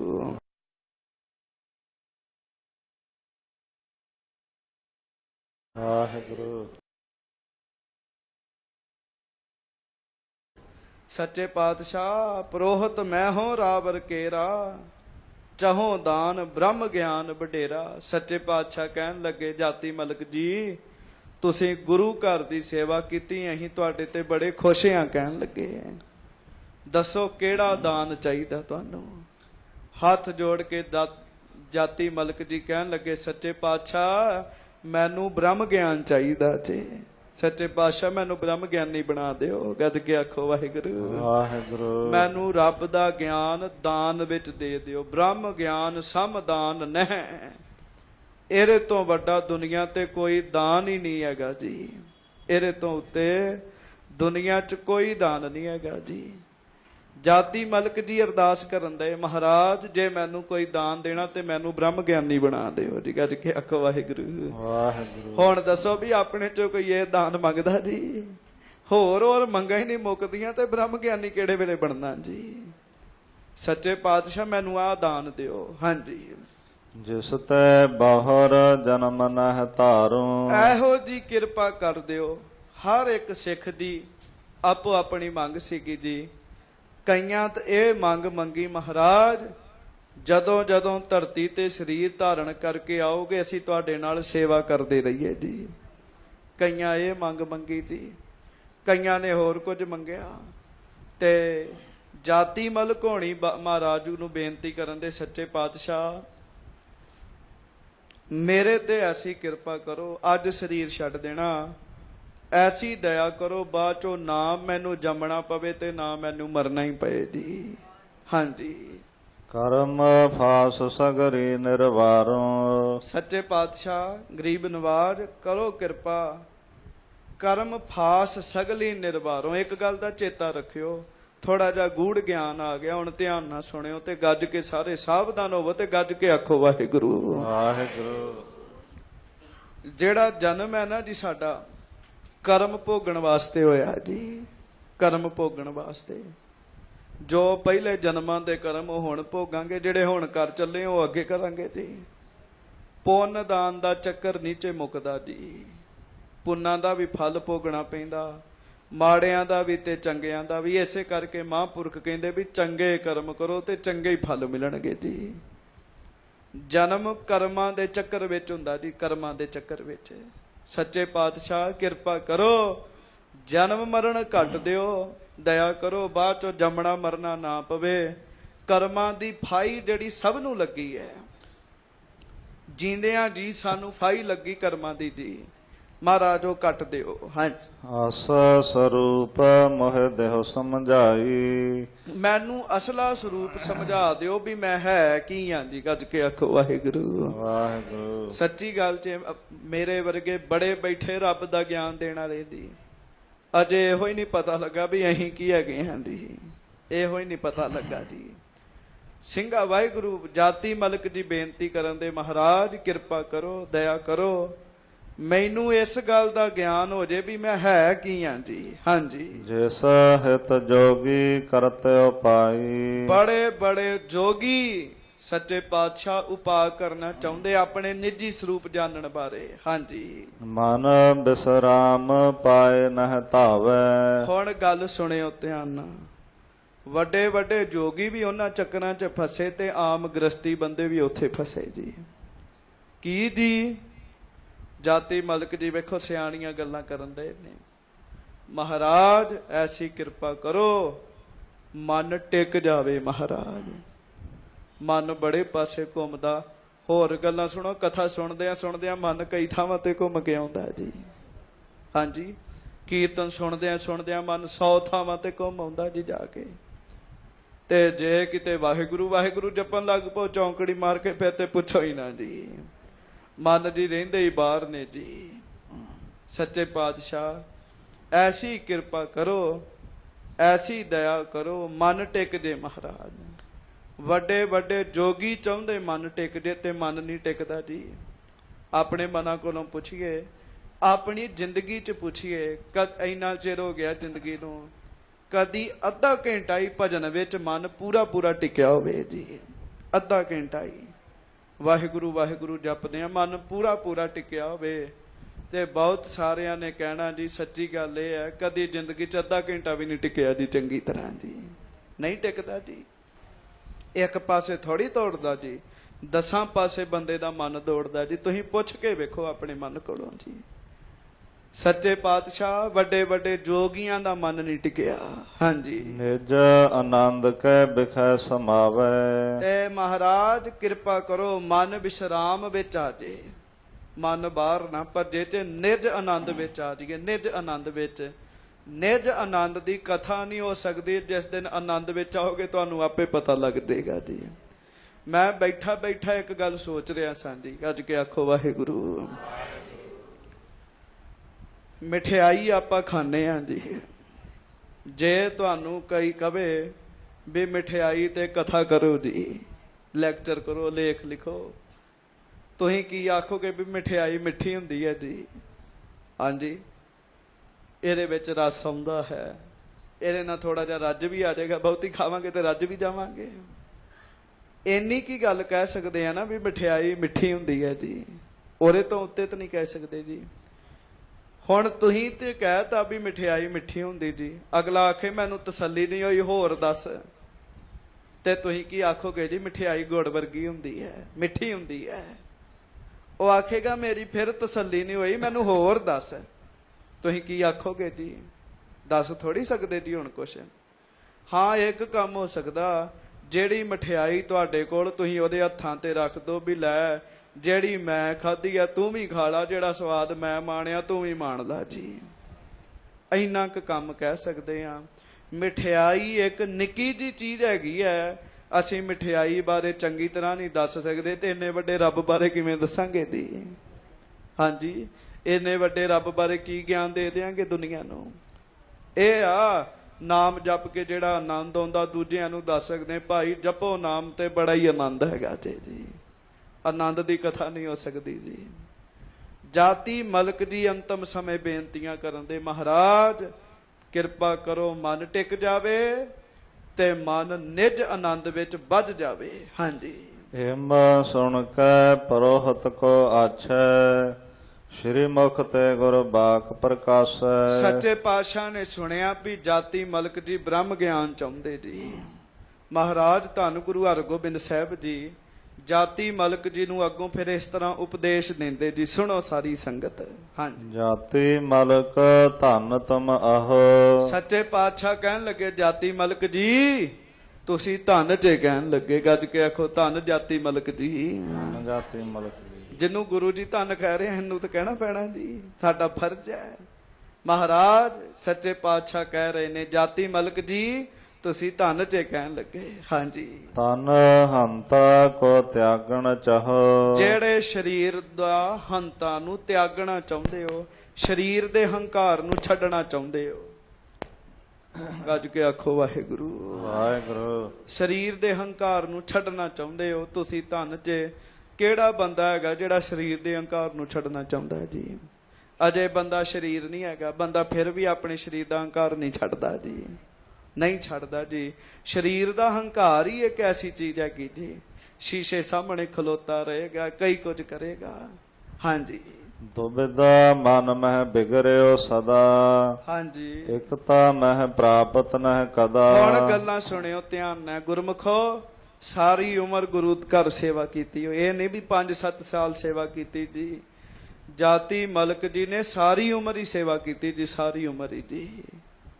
ਫਿਰ ਵੀ ਇਹ ਦੱਸਣ ਦੇ ਮਹਾਰਾਜ ਮੇਰਾ ਮਨ ਨਹੀਂ ਟਿਕਦਾ, ਤੇ ਆਪਾਂ ਆਪਣੇ ਮਨ ਦਾ ਹਿਸਾਬ ਲਾਈਏ ਵੀ ਅਸੀਂ ਕਿੱਡੇ ਕੁ ਬ੍ਰਹਮ ਗਿਆਨੀ ਹੈਗੇ ਹਾਂ ਜੀ। ਹਾਂਜੀ, ਪਰ ਗੱਲਾਂ ਇਸ ਤਰ੍ਹਾਂ ਕਰਦੇ ਜਿਵੇਂ ਵੱਡੇ ਬ੍ਰਹਮ ਗਿਆਨੀ ਆਪਾਂ ਹੀ ਹੈਗੇ, ਸਾਡੇ ਤੋਂ ਠਾਂ ਹੀ ਨੇ ਸਾਰੇ ਜੀ। ਮੈਂ ਬੜਿਆਂ ਨੂੰ ਸੁਣਦਾ ਰਹਿਣਾ ਜੀ, ਤੇ ਆਪਣੇ ਬਾਰੇ ਵੀ ਅਰਦਾਸ ਕਰੀ ਦੀ ਵੀ ਮਹਾਰਾਜ ਸਾਨੂੰ ਗਰੀਬਾਂ ਨੂੰ ਬਚਾ ਕੇ ਰੱਖੋ। ਹਾਂਜੀ, ਸੱਚੇ ਪਾਤਸ਼ਾਹ ਗੁਰੂ ਹਰਗੋਬਿੰਦ ਸਾਹਿਬ ਕਹਿਣ ਲੱਗੇ ਜਿੰਨਾ ਚਿਰ ਤੱਕ ਦੁਬਦਾ ਹੈ ਨਾ, ਉਹਨਾਂ ਚਿਰ ਤੱਕ ਮਨ ਮੈਲਾ ਰਹੇਗਾ ਜੀ। ਦੁਬਦਾ ਮਹਿ ਮਨ ਬਿਗੜਿਓ ਸਦਾ। ਦੁਬਦਾ ਵਿੱਚ ਬੰਦੇ ਦਾ ਮਨ ਵਿਗੜਿਆ ਰਹਿੰਦਾ ਜੀ, ਵਿਗੜਿਆ ਰਹਿੰਦਾ। ਹਾਂਜੀ, ਦੁਬਦਾ ਕੀ ਹੈ ਜੀ? ਮੈਂ ਆ ਹੈਗਾ ਤੇ ਉਹ ਹੈਗਾ ਜੀ, ਦੁਬਦਾ ਜੀ। ਭੱਬਾ ਭਰਨ ਮਿਟਾਵੋ ਆਪਣਾ, ਇਹ ਸੰਸਾਰ ਸਗਲ ਹੈ ਸੁਪਨਾ। ਦੁਬਦਾ ਕੀ ਹੈ ਜੀ? ਵੀ ਮੈਂ ਸਦਾ ਹੀ ਰਹਿਣਾ ਇਸ ਧਰਤੀ ਤੇ। ਗੱਜ ਕੇ ਆਖੋ ਵਾਹਿਗੁਰੂ ਵਾਹਿਗੁਰੂ। ਦੁਬਦਾ ਪੈਦਾ ਹੋ ਗਈ ਜੀ। ਹੁਣ ਦੁਬਦਾ ਵਿੱਚ ਮਨ ਵਿਗੜ ਜਾਂਦਾ ਜੀ ਬੰਦੇ ਦਾ। ਜਿਹਨੇ ਇਹ ਪਤਾ ਲੱਗ ਗਿਆ ਮੈਂ ਸਦਾ ਰਹਿਣਾ, ਉਹਨੇ ਕਿੱਥੋਂ ਵਾਹਿਗੁਰੂ ਜਪਣਾ ਜੀ? ਮਹਾਰਾਜ ਕਹਿਣ ਲੱਗੇ ਜਾਤੀ ਮਲਕ ਜੀ, ਦੁਬਦਾ ਦੇ ਵਿੱਚ ਦੋ ਭਾਵ ਵਿੱਚ ਬੰਦੇ ਦਾ ਮਨ ਜਿਹੜਾ ਉਹ ਵਿਗੜਿਆ ਰਹਿੰਦਾ। ਕਹਿਣ ਲੱਗੇ ਮਨ ਟਿਕਦਾ ਨਹੀਂ ਹੈਗਾ। ਤੁਸੀਂ ਹੋਰ ਗੱਲਾਂ ਛੱਡੋ, ਥੋੜੀ ਜੀ ਕਿਸੇ ਨਾਲ ਲੜਾਈ ਹੋ ਜੇ ਬੰਦੇ ਦਾ ਭਜਨ ਬੰਦਗੀ ਚ ਧਿਆਨ ਨਹੀਂ ਲੱਗਦਾ, ਨਿਤਨੇਮ ਚ ਧਿਆਨ ਨਹੀਂ ਜੀ ਲੱਗਦਾ ਜੀ। ਉਹ ਨਿਤਨੇਮ ਕਰਦਿਆਂ ਕਰਦਿਆਂ ਮਨ ਇੰਨਾ ਕੁ ਵਿਗੜ ਜਾਂਦਾ, ਦੂਜੇ ਦਾ ਬੁਰਾ ਸੋਚਦਾ ਰਹਿੰਦਾ ਜੀ, ਤੇ ਕਰਨ ਬੰਦਾ ਨਿਤਨੇਮ ਡਿਆ ਹੁੰਦਾ ਜੀ।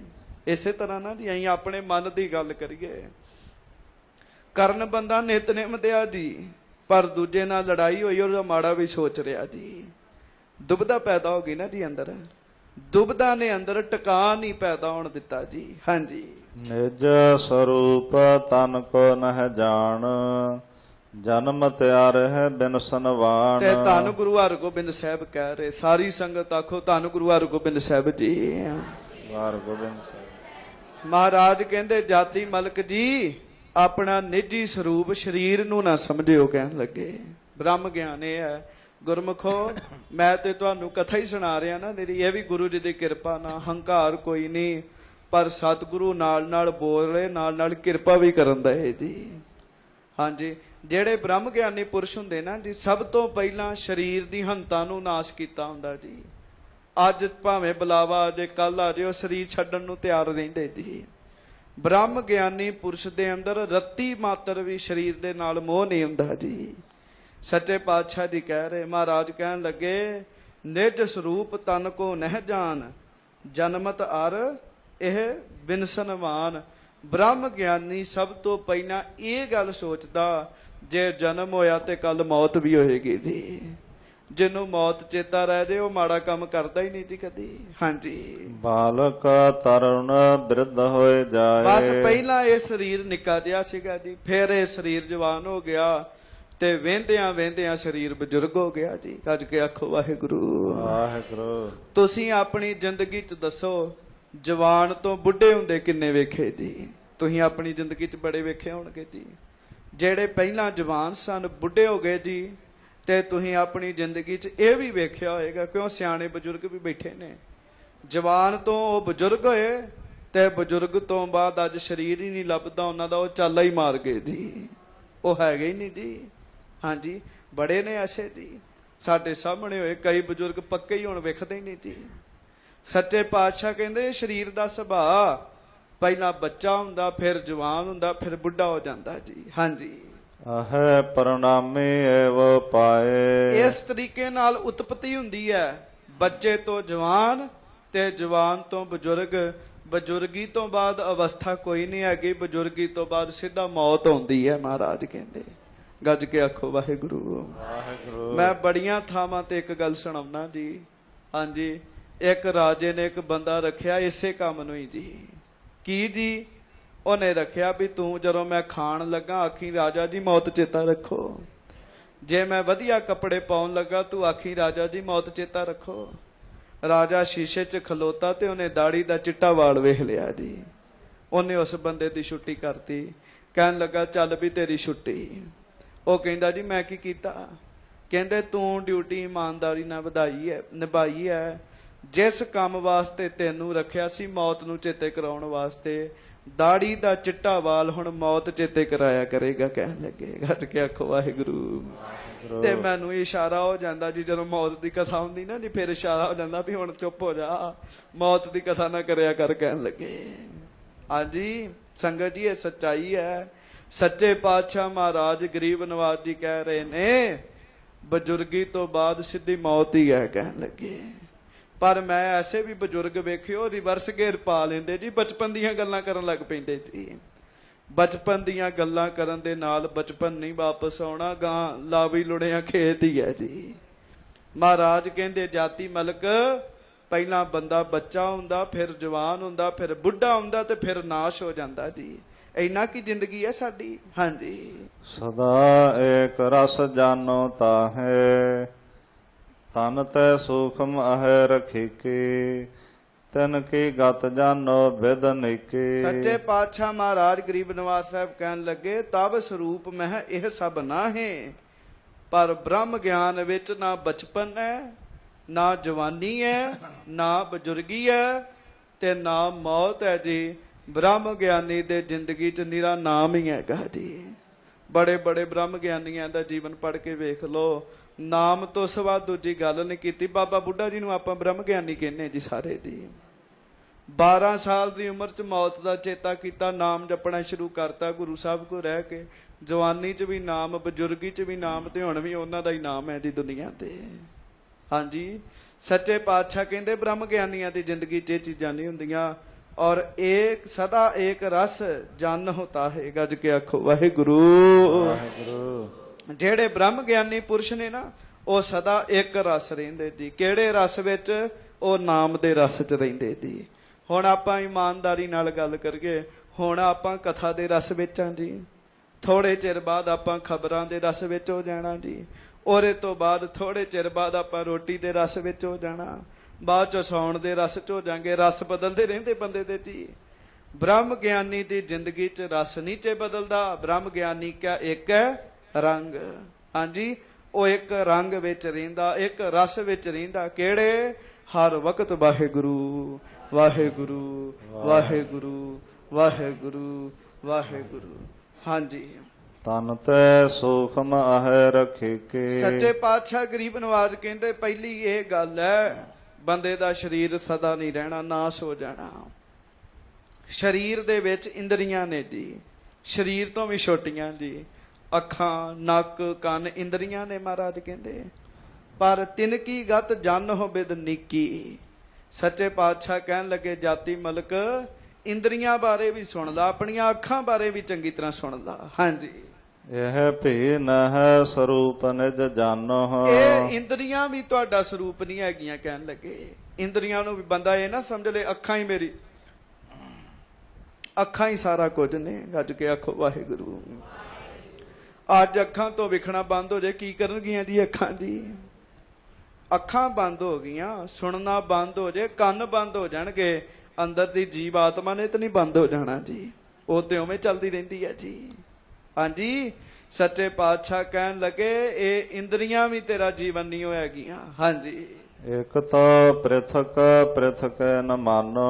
ਇੱਕ ਤੇ ਇਹਨਾਂ ਨੂੰ ਵੱਖਰਾ ਵੱਖਰਾ ਮਨ, ਅੱਖਾਂ ਵੱਖਰੀਆਂ ਨੇ, ਆਤਮਾ ਨੂੰ ਇੰਦਰੀਆਂ ਨਾ ਸਮਝ ਬੈਠੀ। ਕਹਿਣ ਲੱਗੇ ਗੱਜ ਕੇ ਆਖੋ ਵਾਹਿਗੁਰੂ ਵਾਹਿਗੁਰੂ। ਬਹੁਤ ਸਾਰੇ ਅੱਖਾਂ ਨੂੰ ਹੀ ਜ਼ਿੰਦਗੀ ਮੰਨਦੇ, ਨੱਕ ਨੂੰ, ਕੰਨ ਨੂੰ, ਮੁਖ ਨੂੰ ਜ਼ਿੰਦਗੀ ਸਮਝ ਲੈਂਦੇ। ਆਤਮਾ ਇੰਦਰੀਆਂ ਨਹੀਂ ਹੈਗੀਆਂ। ਕਹਿਣ ਲੱਗੇ ਹਾਂਜੀ, ਸਭ ਕੋ ਇੱਕ ਸੁਭਾਵ ਨ ਇਹ ਅਹੈ। ਤੇ ਵਾਹਿਗੁਰੂ ਨੇ ਇੱਕ ਸੁਭਾਅ ਦਿੱਤਾ ਸਾਰਿਆਂ ਨੂੰ। ਗੱਜ ਕੇ ਆਖੋ ਵਾਹਿਗੁਰੂ। ਵਾਹਿਗੁਰੂ। ਅੱਖਾਂ ਦਾ ਸੁਭਾਅ ਵੇਖਣਾ ਤੇ ਕੰਨਾਂ ਦਾ ਸੁਭਾਅ ਸੁਣਨਾ ਹੈ, ਮੁਖ ਦਾ ਸੁਭਾਅ ਬੋਲਣਾ ਹੈ। ਤੇ ਇੱਕ ਗੱਲ ਹੋਰ ਸੁਣੋ ਗੁਰਮੁਖੋ, ਅੱਖਾਂ ਬੋਲ ਨਹੀਂ ਚ ਸਕਦੀਆਂ, ਕੰਨ ਵੇਖ ਨਹੀਂ ਚ ਸਕਦੇ ਤੇ ਮੁਖ ਸੁਣ ਨਹੀਂ ਚ ਸਕਦਾ ਜੀ। ਇਹ ਤੇ ਰੱਬ ਨੇ ਡਿਊਟੀ ਲਾਈ। ਅੱਖਾਂ ਦੀ ਡਿਊਟੀ ਕੀ ਲਾਈ ਜੀ? ਵੇਖਣਾ। ਕੰਨਾਂ ਦੀ ਡਿਊਟੀ ਕੀ? ਸੁਣਨਾ। ਲੱਖ ਯਤਨ ਕਰੋ, ਕੰਨਾਂ ਤੋਂ ਕੋਈ ਵੇਖ ਨਹੀਂ ਜੀ ਸਕਦਾ ਜੀ, ਕੰਨਾਂ ਤੋਂ ਸੁਣੋਗੇ ਜੀ ਤੁਸੀਂ। ਮੁਖ ਦੀ ਡਿਊਟੀ ਲਾਈ ਬੋਲਣਾ। ਕਹਿਣ ਲੱਗੇ ਇਹ ਆਪ ਵੀ ਵੱਖੋ ਵੱਖਰੇ ਨੇ, ਇਹਨਾਂ ਦੀ ਡਿਊਟੀ ਵੀ ਵੱਖੋ ਵੱਖਰੀ ਹੈ। ਹਾਂਜੀ। ਦੇਖਹਿ ਸੁਣਹਿ ਗੰਧ ਰਸ ਲਹੈ। ਇੱਕ ਚੀਜ਼ ਵੇਖਣ ਦਈ ਹੈ, ਇੱਕ ਚੀਜ਼ ਸੁਣਨ ਦਈ ਤੇ ਇੱਕ ਗੰਧ ਲੈ ਰਹੀ ਹੈ। ਪਰ ਮਨਮੁਖ ਬੰਦੇ ਦਾ ਮੈਂ ਜੀਵਨ ਦੱਸਾਂ। ਗੱਜ ਕੇ ਆਖੋ ਵਾਹਿਗੁਰੂ। ਅੱਖੀਂ ਵੇਖ, ਅੱਖੀਂ ਵੇਖ ਮਰਜ਼ੀਆਂ। ਜਿੰਨਾ ਮਰਜ਼ੀ ਵੇਖੀ ਜਾਏ, ਸਾਰੀ ਉਮਰ ਅੱਖਾਂ ਹੀ ਨਹੀਂ ਰੱਜਦੀਆਂ ਤੇ ਮਨ ਨੇ ਕਿੱਥੋਂ ਰਜਣਾ ਜੀ। ਮਨ ਤੇ ਇਹਨਾਂ ਤੋਂ ਬਾਅਦ ਆਉਂਦਾ ਅੱਗੇ। ਜਿਨ੍ਹਾਂ ਦੀਆਂ ਅੱਖਾਂ ਹੀ ਨਹੀਂ ਰਜੀਆਂ ਉਹਨਾਂ ਦੇ ਮਨ ਕਿੱਥੋਂ ਰਜਣੇ ਜੀ। ਆ ਵੀ ਮਿਲ ਜੇ, ਆ ਵੀ ਮਿਲ ਜੇ, ਜੋ ਕਿਸੇ ਦਾ ਵੇਖੇ ਉਹ ਮੈਨੂੰ ਮਿਲ ਜੇ ਜੀ। ਇਹਦਾ ਮਤਲਬ ਅੱਖਾਂ ਨਹੀਂ ਰਜੀਆਂ ਜੀ ਅਜੇ। ਜਿਨ੍ਹਾਂ ਦੇ ਕੰਨ ਨਹੀਂ ਗੰਦੇ ਗੀਤ ਸੁਣ ਸੁਣ ਰੱਜੇ, ਉਹਨਾਂ ਦਾ ਮਨ ਕਿੱਥੋਂ ਰੱਜੇਗਾ ਜੀ। ਜਿਨ੍ਹਾਂ ਦਾ ਮਾੜੇ ਗੀਤ ਬੋਲ ਬੋਲ ਕੇ ਮੂੰਹ ਨਹੀਂ ਰੱਜਿਆ, ਖਾ ਖਾ ਕੇ ਮੂੰਹ ਨਹੀਂ ਰੱਜਿਆ, ਜੀਭ ਖਾਈ ਗਈ। ਹੁਣ ਵੇਖੋ ਆ ਸ਼ੁਰੂ ਜਦੋਂ ਤੋਂ ਜਨਮ ਹੋਇਆ ਸਾਡੀ ਜੀਭ ਲਗਾਤਾਰ ਖਾ ਰਹੀ ਹੈ ਜੀ। ਗੱਜ ਕੇ ਆਖੋ ਵਾਹਿਗੁਰੂ। ਵਾਹਿਗੁਰੂ। ਦੱਸੋ ਨਹੀਂ ਖਾ ਰਹੀ ਜੀ? ਸਰੀਰ ਬਜ਼ੁਰਗ ਹੋ ਗਏ ਨੇ, ਤੁਸੀਂ ਬੈਠੇ ਹੋ ਸਿਆਣੇ, ਲਗਾਤਾਰ ਜੀਭ ਛਕ ਰਹੀ ਹੈ ਜੀ। ਪਰ ਆਪਣੀ ਜੀਭ ਨੂੰ ਪੁੱਛੋ ਵੀ ਤੂੰ ਰੱਜ ਗਈ ਹੈ ਜੀ, ਤੇ ਜੀਭ ਅਜੇ ਵੀ ਨਹੀਂ ਲੱਗੀ। ਕਿਉਂ? ਥੋੜੇ ਚਿਰ ਬਾਅਦ ਕਹਿਣਾ ਲਿਆਓ ਪ੍ਰਸ਼ਾਦਾ ਛਕੀਏ ਜੀ। ਹਾਂਜੀ। ਮਹਾਰਾਜ ਕਹਿੰਦੇ ਇਹਨਾਂ ਦੇ ਵੱਖੋ ਵੱਖਰੇ ਕੰਮ ਨੇ ਤੇ ਰੱਜਦੇ ਵੀ ਨਹੀਂ ਹੈਗੇ ਮਨਮੁਖ ਬੰਦੇ ਦੇ। ਹਾਂਜੀ। ਤੋਵਾ ਸਰੂਪ ਮਹਿ ਕੁਛ ਨਾਹੀ। ਤੇ ਪਹਿਲਾਂ ਤੇ ਸਰੀਰ ਨੂੰ ਸੱਚ ਨਹੀਂ ਸਮਝਣਾ, ਫਿਰ ਸਰੀਰ ਵਿੱਚ ਜਿਹੜੀਆਂ ਅੱਖਾਂ ਨੇ, ਨੱਕ, ਕੰਨ, ਮੁਖ ਵਾਹਿਗੁਰੂ ਨੇ ਲਾਇਆ, ਇਹਨੂੰ ਸੱਚਾ ਨਹੀਂ ਸਮਝਣਾ। ਇਹ ਤੇਰਾ ਸਰੂਪ ਨਹੀਂ ਹੈਗਾ। ਹਾਂਜੀ। ਇਨ ਤੈ ਪਰੈ ਲਖੋ ਔਰ ਮਾਹੀ। ਇਹਨਾਂ ਤੋਂ ਪਰੇ ਆਪਣੇ ਆਪ ਨੂੰ ਸਮਝ ਵੀ ਮੈਂ ਅੱਖਾਂ ਨਹੀਂ ਹੈਗੀਆਂ, ਮੈਂ ਕੁਝ ਹੋ ਰਿਹਾ ਜੀ। ਹਾਂਜੀ। ਜੋ ਸੰਕਲਪ ਵਿਕਲਪ ਉਠਾਵੇ। ਹਾਂਜੀ।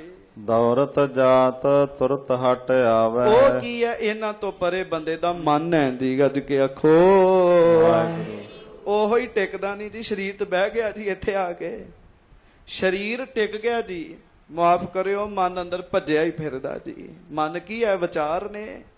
ਮਹਾਰਾਜ ਕਹਿੰਦੇ ਗੁਰੂ ਹਰਗੋਬਿੰਦ ਸਾਹਿਬ ਕਹਿਣ ਲੱਗੇ ਅੰਦਰ ਮਨ ਦੇ ਵਿਚਾਰ ਘੁੰਮੀ ਜਾਂਦੇ ਜੀ, ਘੁੰਮੀ ਜਾਂਦੇ, ਸੰਕਲਪ ਵਿਕਲਪ ਉੱਠਦੇ ਰਹਿੰਦੇ। ਹਾਂਜੀ।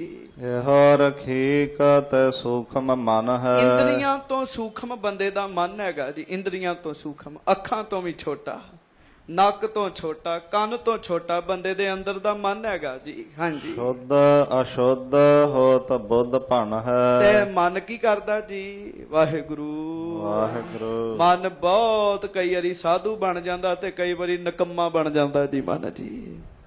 ਕਈ ਵਾਰੀ ਤੇ ਮਨ ਸ਼ੁੱਧ ਹੋ ਜਾਂਦਾ ਤੇ ਕਈ ਵਾਰੀ ਮਨ ਅਸ਼ੁੱਧ ਹੋ ਜਾਂਦਾ ਜੀ। ਬੰਦਾ ਮਨ ਵੀ ਨਹੀਂ ਹੈਗਾ ਜੀ। ਹਾਂਜੀ। ਪਹਿਲੀ ਗੱਲ ਤੇ ਬੰਦਾ ਆਪਣੇ ਆਪ ਨੂੰ ਸਰੀਰ ਸਮਝੇ। ਸਰੀਰ ਹੈਗਾ ਤੇ ਵਿਸ਼ਾਲ ਸਿੰਘ ਹੈ, ਸਰੀਰ ਹੈਗਾ ਤੇ ਪ੍ਰਿਤਪਾਲ ਸਿੰਘ ਹੈ। ਆਪਾਂ ਜਿੰਨੇ ਆ ਸਰੀਰ ਕਰਕੇ ਹੀ ਆ ਨਾ ਜੀ। ਸਤਿਗੁਰੂ ਕਹਿੰਦੇ ਪਹਿਲੀ ਗੱਲ ਤੁਸੀਂ ਸਰੀਰ ਨਹੀਂ ਹੈਗੇ, ਇੰਦਰੀਆਂ ਨਹੀਂ ਹੈਗੇ, ਮਨ ਨਹੀਂ ਹੈਗੇ। ਕਿਉਂ? ਮਨ ਵੀ ਕਦੀ ਮੈਲਾ ਤੇ ਕਦੀ ਸਾਫ਼। ਹਾਂਜੀ। ਮਨ ਤੈ ਥੂਲ ਪ੍ਰਾਣ ਜੇ ਆਹੈ। ਮਨ ਤੋਂ ਛੋਟੇ ਵੀ ਬੰਦੇ ਦੇ ਪ੍ਰਾਣ ਹੈਗੇ ਜੀ। ਗੱਜ ਕੇ ਆਖੋ ਵਾਹਿਗੁਰੂ। ਵਾਹਿਗੁਰੂ। ਜਿਹੜੇ ਵਾਹਿਗੁਰੂ ਨੇ ਇਸ ਸਰੀਰ ਵਿੱਚ ਪਾਏ, ਜਿਹਨੂੰ ਆਪਾਂ ਜਿੰਦ ਕਹਿੰਦੇ ਆ ਜੀ। ਹਾਂਜੀ। ਸੋ ਭੀ ਆਵਣ ਜਾਨੋ ਲਹੈ। ਪਰ ਪ੍ਰਾਣ ਵੀ ਨਿਕਲ ਗਏ ਜੀ। ਕਈ ਸਾਹ ਨਿਕਲ ਕੇ ਛੱਡ ਦਿੱਤੇ, ਪ੍ਰਾਣ ਵੀ ਵਿਅਰਥ ਨੇ ਕਹਿਣ ਲੱਗੇ। ਹਾਂਜੀ। ਖਟ ਬਿਕਾਰ ਹੈ ਤਿਨੋ ਮਾਨੇ। ਹਾਂਜੀ। ਜਨਮ ਮਰਨ ਤਨ ਮੈਂ ਹੋਏ ਜਾਣੇ। ਇਸ ਕਰਕੇ ਇਹਨਾਂ ਸਾਰਿਆਂ ਵਿੱਚ ਵਿਕਾਰ ਪੈਦਾ ਹੋ ਜਾਂਦੇ। ਅੱਖਾਂ ਰਾਹੀਂ, ਨੱਕ ਰਾਹੀਂ, ਕੰਨ ਰਾਹੀਂ, ਸੋਚਾਂ ਰਾਹੀਂ। ਇਹ ਵਿਕਾਰ ਹੀ ਬੰਦੇ ਦੇ ਜਨਮ ਤੇ ਮਰਨ ਦਾ ਕਾਰਨ ਬਣਦੇ ਜੀ। ਗੱਜ ਕੇ ਆਖੋ ਵਾਹਿਗੁਰੂ। ਸੰਗਤ ਜੀ ਫੁਰਨੇ ਨੀਚੇ ਟਿਕਦੇ ਅੰਦਰ ਦੇ। ਬੜੇ ਬੜੇ ਰਿਸ਼ੀਆਂ ਮੁਨੀਆਂ ਭਗਤਾਂ ਨੂੰ ਆਪਣੇ ਫੁਰਨਿਆਂ ਕਰਕੇ ਦੁਬਾਰਾ ਜਨਮ ਲੈਣਾ ਪੈਂਦਾ ਜੀ। ਦੁਬਾਰਾ ਜੰਮਣਾ ਪੈਂਦਾ ਉਹਨਾਂ ਨੂੰ। ਕਿਉਂ? ਫੁਰਨਾ ਸੋਚ ਬੈਠੇ ਜੀ।